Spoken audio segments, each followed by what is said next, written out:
Français. Thank you.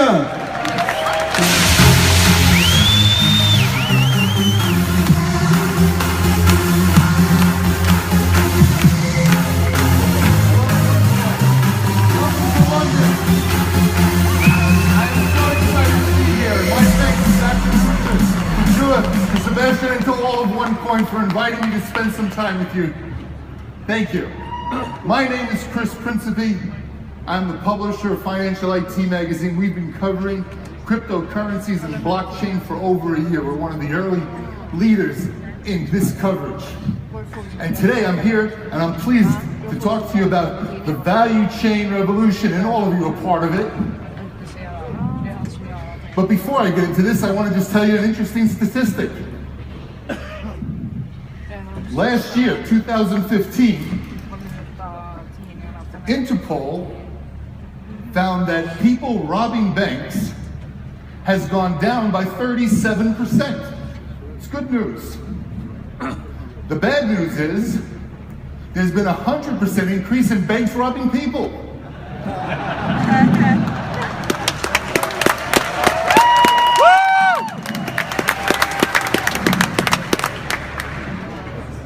So let's get started. When I wake up in the morning, the first thing that I think about, and I've spent my whole career in the financial services market, is what kind of innovation can I think about, look into, learn about, do that can increase the natural wealth of people. Now, most of my breakfast partners don't have the same thought, but that's how I start the day out. And it means having to think a little bit different. It means your mechanics of your mind need to work a little bit differently. You need to have more of a global view. You have to think of the world, not just ourselves, not just our locality, but how do we interact with the world? You need to see the future. Where are we going? And by the way, that's me at a younger age on the Chinese Great Wall. Maybe? We need to take some risk. Make that leap of faith.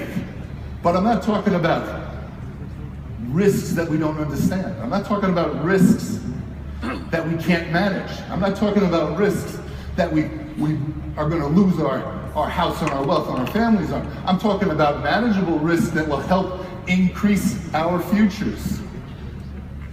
This is danger. That's a risk.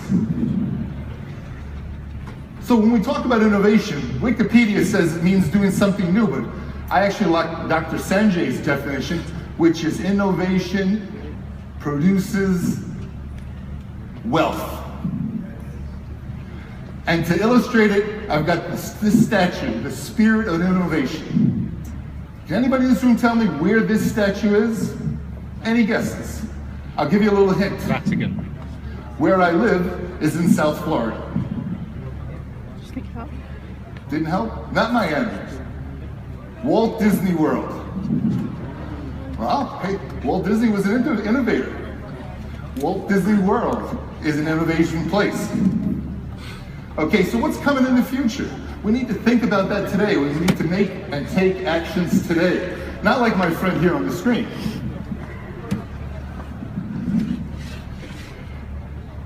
Everybody in this room, everybody in OneCoin are pioneers. Pioneers of a new financial future. Can you give all of yourselves one big applause?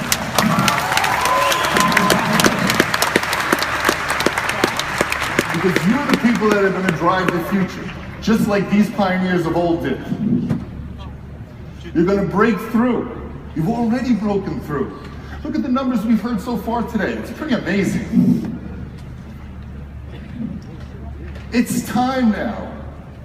It's time to take action. It's time to move ahead. It's time to start telling the banks and the governments what it is we want to do. Do we know what we want to do? We want to get out of the waters that's infested with the banks and the governments. And we want to jump out and find a new future. We want to shout to them and tell those banks and the government what it is that's important to us. Do we know what's important to us? That's right. Set my money free.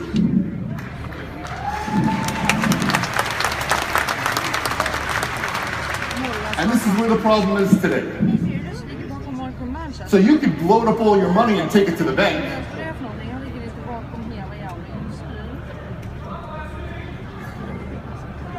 I don't know, that might be Jewish truck, I don't know. Or you could try another solution. That might be Sebastian, right? It's a good solution. It's not comfortable though, is it? No. But at OneCoin we don't sleep, Sebastian. You said so. He never sleeps. Okay. Cryptocurrency, that's where it is. The movement of the cryptocurrency market has been amazing. It's transforming the world. It will continue to transform it in a way that surpasses what we've seen with the internet. And the internet took too long to get where it is today. Cryptocurrency is getting there in a fraction of the time. Hey, it's so hot right now, right? Cryptocurrency. We need to look at things a little bit differently now. Now we know what the goal is. Cryptocurrency is the way to set our money free. We are the barbarians at the gate. The establishment right now is scared. They're scared because things are changing. They're not controlling it. We're tired of them controlling it. So what are we talking about when we talk about the cryptocurrency value chain? Well, there's a lot that we can talk about. I've got 4 things here. There's many more. It's a conversation I would love to have with each and every one of you in this room because I've got a lot to say about it and a lot of opinions.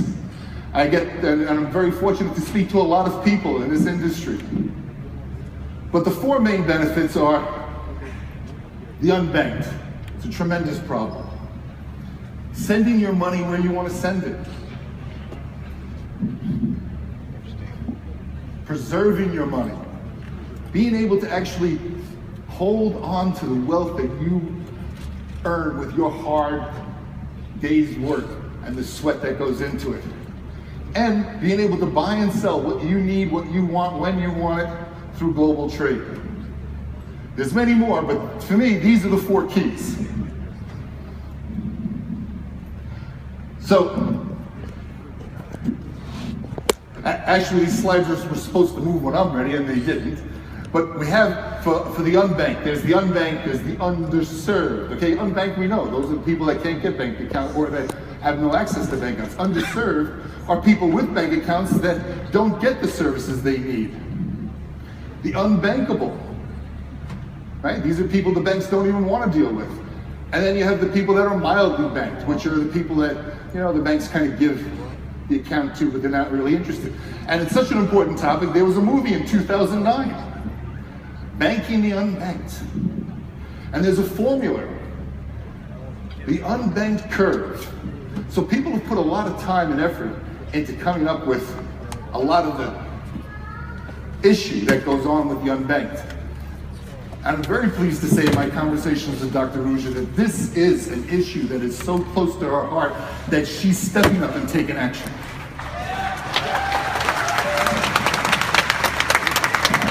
And with all the bankers that I know, they're going in the opposite direction.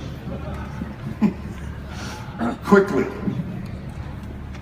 So where are the unbanked? Well, you can see they're everywhere, but in particular, they're in a lot of the regions that we heard earlier today from Sebastian, from Kerry, from Ed. They're the regions today where OneCoin has strength and will continue to have some strength. Coincidence, right? Okay, so remittances. This is really simple. It's about sending money to your loved ones. It's about being able to build a future because you have a son or daughter that's going to a different country for school. It's about growing your small business and being able to buy and sell in different places. It's helping your family improve. It's the poor paying the poor. And today, when you do that, when you try to send money, you get taxed. You pay more to send $100 by percentage than a big corporation sending $100 million. It's not fair. No. It's a tax on the poor. It's a tax on every one of us. Do I need to say who's taxing us? Okay, wealth preservation, okay? So yes, we want to preserve our money, but what are the things that are working against us? Well, to me, banks, governments, politicians are all working against us because what do?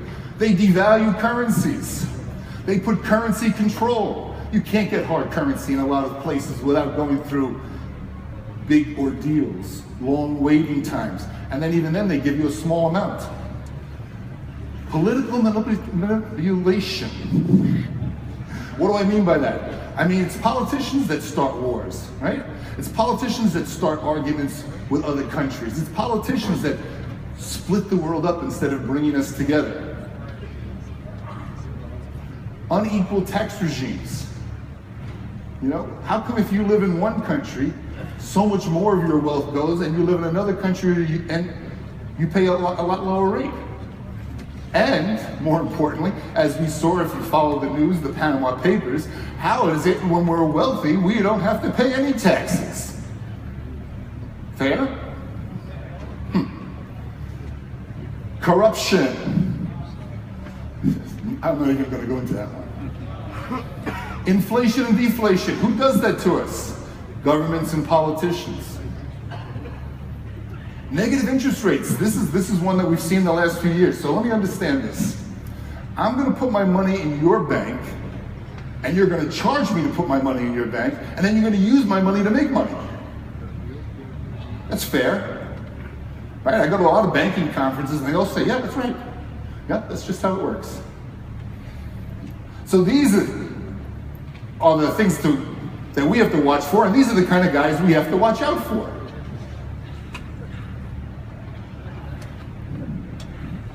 Anybody vote for them?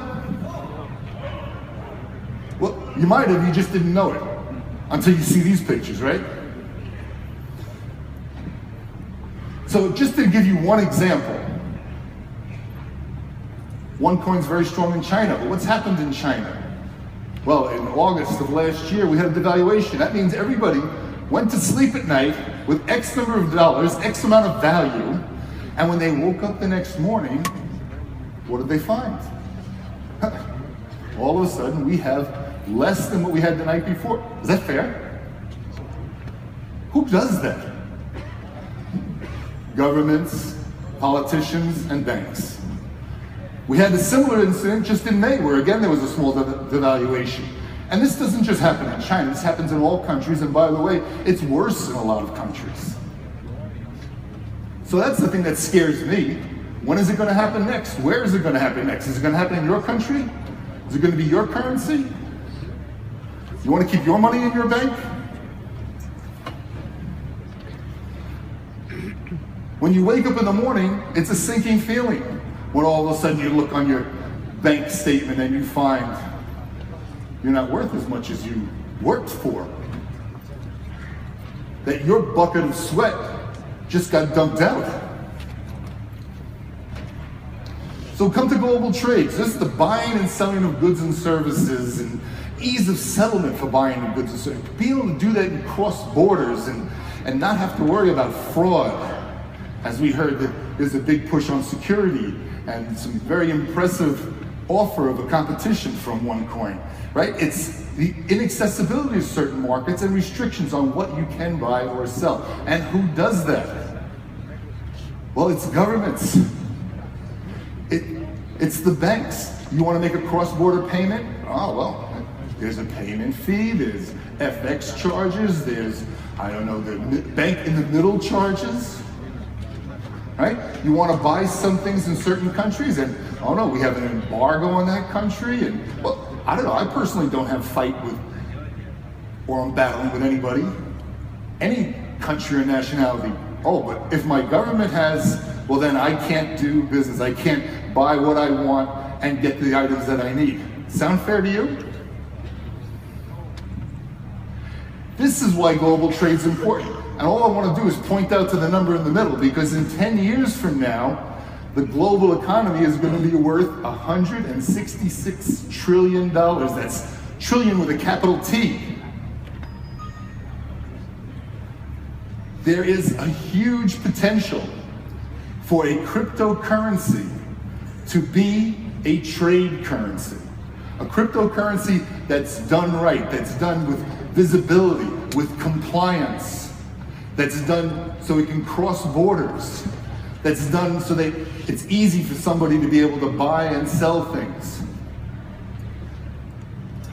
Today, in global trade, the US dollar is 80% of all the buying and selling that's done globally. That's way too high. But that provides an opportunity, and it provides an opportunity for everybody in this room, because when you own a cryptocurrency and you have merchants that accept that cryptocurrency, now you can buy and sell without bank charges, without FX fees, without being told that country's okay or that product's not okay. That's the potential of global trade, and that's the potential for cryptocurrency. So, quick quiz. Everybody ready for a quiz? Yeah? Let's see. Can anybody tell me what's the largest animal in the world? And the answer is not a bet, okay? But what's the largest animal in the world?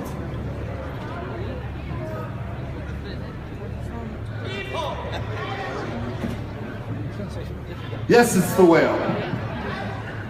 And this is one of the things that we have to understand. I'm going to use nature to explain it to you. See, whales, as big as they are, live, thrive, and survive on one of the smallest animals in the world, which is plankton. Okay? So let me bring that analogy home, is that all of us in this room are plankton. The governments and the banks are the whales. What we don't realize is they need us to survive. Without us, they die. Now, they don't want that secret out. But what if we were to get together on our own and form a huge colony of plankton and support that with a financial system that doesn't depend on the whale?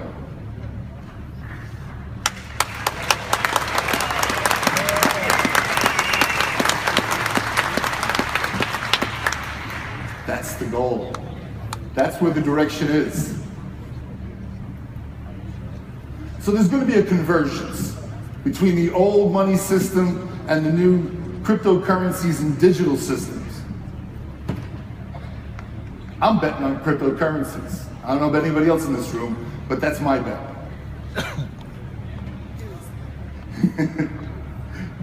Who in this room wants to be part of the in crowd? Who wants to be leaders? And of course, in your own businesses here in OneCoin, everybody should be a leader and everybody should strive to be a leader. But we're talking beyond that. We're talking about a global leader. We're talking about everybody here being examples for everybody else in the world. Everybody to be examples for those people that can't stand up for themselves. So let's be part of that in crowd. Let's bring other people into that in crowd. Let's spread that message across this globe. Do we want to be part of the Internet of Things? Do we want to be connected to everything that's going on? Do we want to be on the cutting edge of technology? Cryptocurrencies. That's what's going to power a lot of this.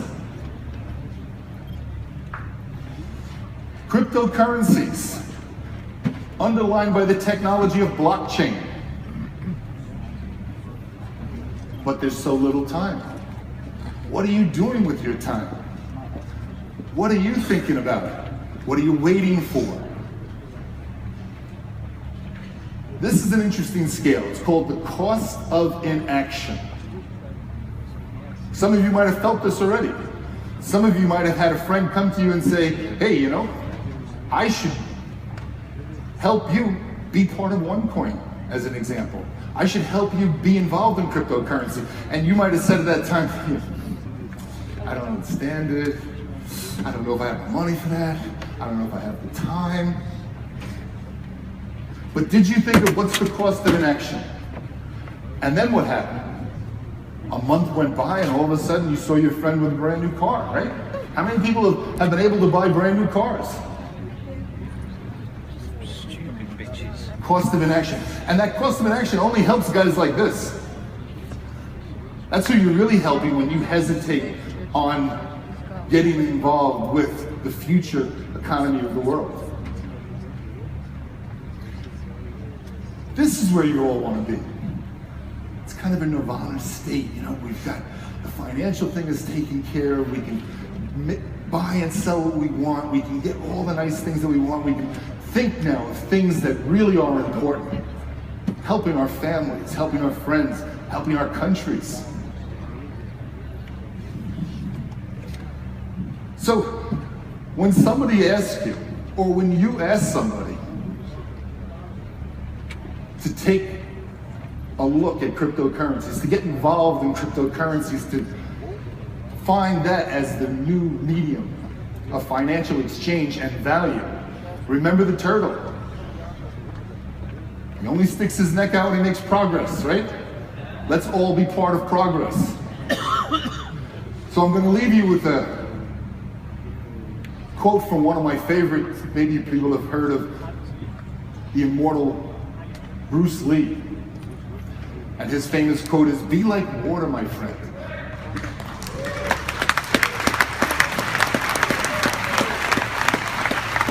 So when you have some difficulty in your life, and everybody does from time to time, we hope for this group less than the other people, but when you have difficulty, you find your way around the problem so you can move on and move on quickly. And that's what cryptocurrencies will do for you. So I'm going to close with "Be like water, my friends," and give you just a quick little view and advertisement for Financial IT. I would be really pleased and encourage and invite all of you to go to our website, financialit.net, and sign up for our newsletter and look for some of our information that we're going to be coming out in the future.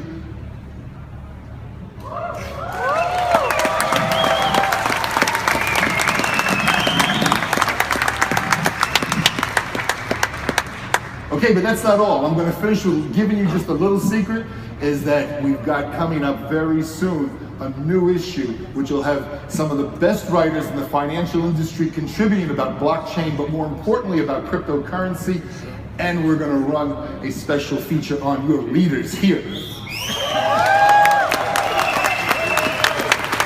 We're going to find out what they think, what they see in the future, and spread that around the financial community in a way they've never seen before. Thank you very much. Have a good day. Have a good night.